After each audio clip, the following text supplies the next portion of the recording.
मैं रवि कुमार, स्वागत है आपका रेनेसा आईएएस में। चलिए आज एक विशेष वीडियो के साथ मैं आया हूं। चूंकि 9 वर्षों के इंतजार के बाद आपका कल सीजीएल का एग्जाम होने वाला है।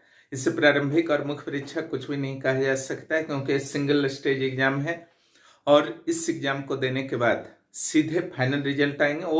वह भी आपका बहुत जल्द आएगा रिजल्ट। ज़्यादा इंतजार अब नहीं करना पड़ेगा रिजल्ट के लिए और आप अधिकारी बन जाएंगे। सीजीएल के माध्यम से भी जो सबऑर्डिनेट ऑफिसर्स होते हैं प्रांतीय सेवा के, उसके समकक्ष आप अधिकारी बन जाएंगे और अलग अलग दायित्वों के निर्वहन हेतु सचिवालय सहित झारखंड के अलग अलग ब्लॉक एवं विभागों में आपकी पदस्थापना होगी। पिछले 9 वर्षों से आपने इसका इंतजार किया है, लेकिन लास्ट आवर में कुछ सावधानियां नहीं रखते हैं तो आपके सारे मेहनत पर पानी फेर सकते हैं। इसलिए ऐसी गलती नहीं करना है। इस वीडियो को अवश्य देखिए और 28 तारीख के बाद आप लोगों को जेपीएससी की परीक्षा, सीडीपीओ की परीक्षा इत्यादि का भी अवसर मिलने वाला है। और जिनको भी गाइडेंस की जरूरत है 9661163344 पर मैसेज कर सकते हैं और जुड़ सकते हैं।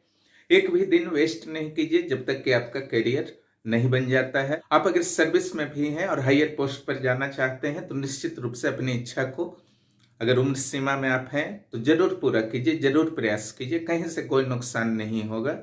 स्टडी हमेशा करते रहना चाहिए समय निकाल करके। एग्जाम के नाम पर स्टडी हो तो ज़्यादा बेहतर हो जाता है। तो सबसे पहले हम लोग बात करते हैं सीजीएल एग्जाम्स के दौरान आपको क्या क्या सावधानी रखनी है। पहली बात तो आपको लास्ट रिवीजन बहुत सावधानी से करना है। राइटिंग वगैरह मत कीजिए। लास्ट डे है आज, या फिर 4 फरवरी है तो हल्का फुल्का राइटिंग कर सकते हैं। 4 फरवरी वाले मैथ सूट्स वगैरह बना सकते हैं, लेकिन आज रिवीजन कर लीजिए। आप लोग जिनका भी कल एग्जाम है, रिवीजन किस तरीके से करना है तो सारे, चाहे रीजनिंग के हों, मैथ्स के हों, सारे जो भी आपके ट्रिक्स हैं, पर्सनल ट्रिक्स हैं, उसको रिवीजन कीजिए। झारखंड को विशेष कर कीजिए रिवीजन करने में। झारखंड सेक्शन को रिवीजन कीजिए। करेंट सेक्शन को अच्छी तरीके से रिवीजन कीजिए। Jharkhand current, national current, international current. आज झारखंड को जरूर एक नज़र देख लीजिएगा। झारखंड के इतिहास, भूगोल, इकोनॉमी, पॉलिटी, झारखंड से रिलेटेड अलग अलग फैक्ट्स। उसके अलावा झारखंड का जो प्रतीक चिन्ह है उससे रिलेटेड झारखंड के मंत्रिमंडल से भी प्रश्न आया करते हैं। और जो भी झारखंड के करेंट अफेयर्स आप पढ़ चुके हैं, याद कर चुके हैं, जरूर कीजिएगा। कुछ भी नया पढ़ने का प्रयास आज के दिन नहीं कीजिएगा। रात को टाइमली सोना है और रात को ही अपने admit card, black ball point pen जो है आपको विशेष सावधानी रखिएगा। पेन एक से अधिक संख्या में रहना चाहिए। कम से कम 3 पेन आपको अपने पास जरूर रखना है। पेन एकदम न्यू नहीं होना चाहिए, इसका विशेष केयर कीजिएगा, क्योंकि न्यू पेन की क्या स्थिति होती है वो आपको पता है, और उससे आप डिस्टर्ब हो सकते हैं। थोड़ा बहुत उसको लिखा हुआ पेन होना चाहिए, ठीक है, तो वहां पर शुरू से ही वो ठीक आपका चलेगा। तो इन सावधानियों को आपको, और एक फोटोग्राफ और पहचान पत्र वगैरह जो है वो सब आपको रख लेना है। सारे इंस्ट्रक्शंस को पढ़ने में आधा घंटा टाइम जरूर दीजिए। खुद से पढ़िए, किसी का मत सुनिए। इंस्ट्रक्शंस को खुद से पढ़िए और चेकलिस्ट एक बनाइए और सारे को चेक कीजिए कि सारे इंस्ट्रक्शंस के अनुसार सारे सामग्रियों को आपने संकलन कर लिया है या नहीं। क्योंकि एक भी चीज छूट गया तो एग्जाम हॉल में आप डिस्टर्ब हो जाएंगे, आपको एग्जाम देने से रोका जा सकता है। क्लियर? इसलिए ये सब गलती कभी मत कीजिएगा। जो चीज मना किया गया है वो सब चीज लेकर के नहीं जाना है। इसका स्पेशल केयर आपको करना है। सब रात को इंतजाम कर लेना है। रात को टाइमली सो जाना है और साउंड स्लीप लेने की कोशिश करना है रात भर। हालांकि ऐसा होता है कि तनाव इतना अधिक रहता है एग्जाम से पहले एक रात में कि नींद अच्छी तरीके से नहीं आ पाती है, लेकिन फिर भी आप टाइमली सो जाइए। नींद जितना पड़े, लेकिन आंख को जरूर मुंद करके रखिए, तो एक फ्रेशनेस सुबह जरूर फील करेंगे और नींद आ जाएगा। दिमाग को शांत रखिए, अपने ऊपर भरोसा रखिए, आत्मविश्वास रखिए कि सब कुछ अच्छा होगा। जो भी आपने पढ़ा है उससे आ जाएगा। टाइम पर आपको टाइम मैनेजमेंट ठीक रहेगा। सब अपने आप पर भरोसा रखिए। क्लियर? साउंड स्लिप जरूर लीजिए। साउंड स्लिप नहीं लेंगे तो सुबह आप डिस्टर्ब फील कर सकते हैं। जो पढ़ना था पढ़ लिए। लास्ट मैनेजमेंट अब करना है। लास्ट रात को जग करके पढ़िएगा, सुबह आपका थकावट रहेगा, दिमाग थका हुआ रहेगा, मैथ रीजनिंग जैसे सेक्शन में आप समस्या में पढ़ सकते हैं। ऐसा गलती मत कीजिएगा।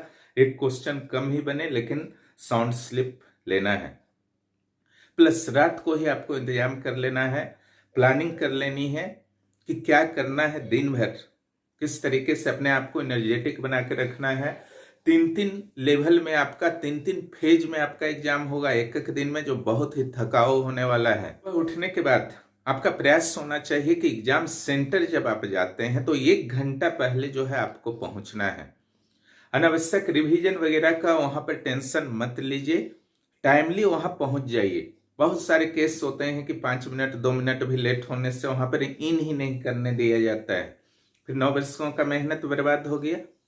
ट्रैफिक जाम की समस्या आजकल होती है, इसलिए अपने सेंटर 1 घंटा क्या 1.5 घंटे पहले आप पहुंच जाइए, ज्यादा बेहतर रहेगा। इन्विजिलेटर के द्वारा जो भी सिंपल इंस्ट्रक्शन दिया जाता है, जो कि एडमिट कार्ड और आपके OMR वगैरह में भी लिखा रहेगा, उसको फुलफिल करें, अपने आराध्य को याद करें।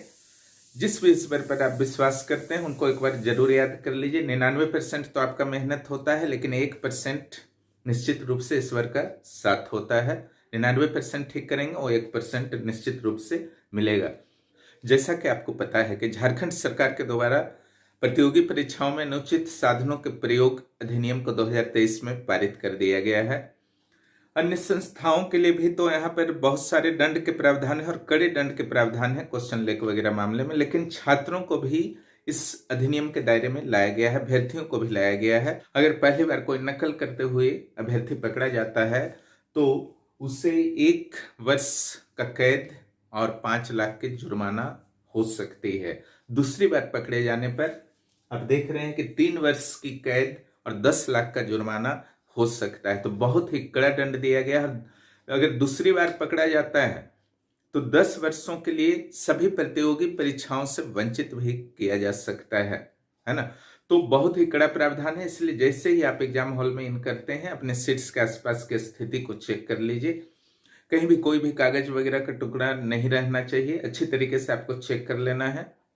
इन्विजिलेटर्स से उलझना नहीं है। जो भी जानकारी आपको भरना है आपके OMR सीट पर, एडमिट कार्ड्स पर उपलब्ध रहते हैं। इसके बावजूद कुछ पूछना है, विनय पूर्वक आप पूछ सकते हैं इन्विजिलेटर से। किसी भी हालत में उनसे उलझने का नहीं जरूरत है। आसपास के अभ्यर्थी कितने भी आपके परिचित क्यों ना हो, एग्जाम हॉल में कोई भी टॉकिंग वगैरह नहीं करना है, इसका विशेष से ध्यान रखिएगा।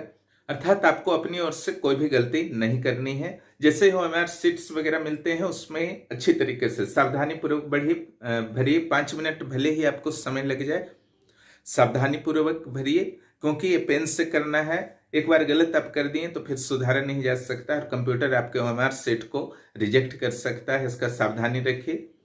बुकलेट से संबंधित जानकारियां, अपने से संबंधित जानकारियां, अपने रोल नंबर वगैरह सब अच्छी तरीके से भरना है। उसके बाद क्वेश्चंस को जैसे ही आपको क्वेश्चन मिलते हैं सही टाइम पर उसको ओपन कीजिए, और जहां पर साइन वगैरह करना है, इन्विजिलेटर्स का साइन करना है, उस सब आपको ध्यान रखना है। और क्वेश्चन ओपन करने के बाद घबराने की नहीं जरूरत है।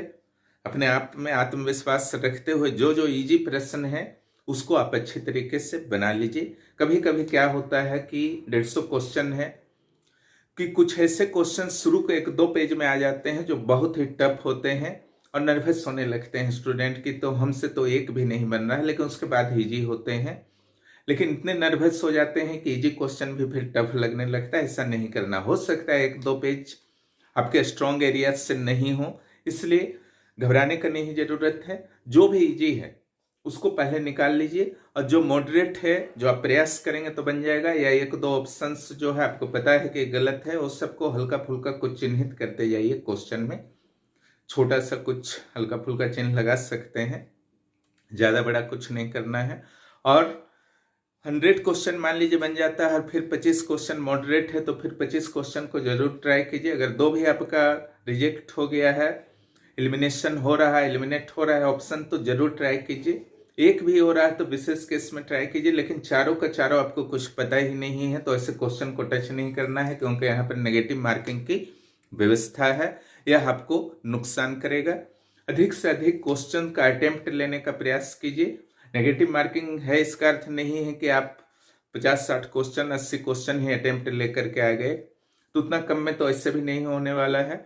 इसलिए क्वेश्चन जहां तक संभव हो अधिक से अधिक अटेम्प्ट लेने का प्रयास कीजिए। सोचिए, कभी तो आपने कुछ पढ़ा होगा, चारों ऑप्शन आपके पास उपलब्ध हैं, कोई ना कोई उत्तर आपके दिमाग में जरूर क्लिक करेगा। मैथ रीजनिंग के इजी क्वेश्चंस को पहले बना करके फिनिश कर लीजिए, क्योंकि लास्ट में जब कम समय बचते हैं तो इजी क्वेश्चन को भी बनाना मैथ और रीजनिंग का बहुत ही समस्याजनक हो जाता है। हड़बड़ी में चूंकि रीजनिंग और मैथ भले ही इजी है, लेकिन वहां पर थोड़ा सा दिमाग खर्च होता है। इसलिए जो भी इजी क्वेश्चन है मैथ रीजनिंग के, शुरू में ही कोशिश कीजिए फिनिश कर लीजिए। कंप्यूटर के प्रश्नों को बहुत ही सावधानी पूर्वक आपको पढ़ना है। और जो भी 4 तारीख को एग्जाम देने वाले हैं, 28 तारीख के प्रश्नों को अच्छी तरीके से जरूर स्टडी कर लीजिएगा, ताकि 4 तारीख के एग्जाम्स के लिए आपको आपके दिमाग में एक पैटर्न हो जाए और उसके अनुसार हल्का फुल्का आप रिवीजन कर सकते हैं।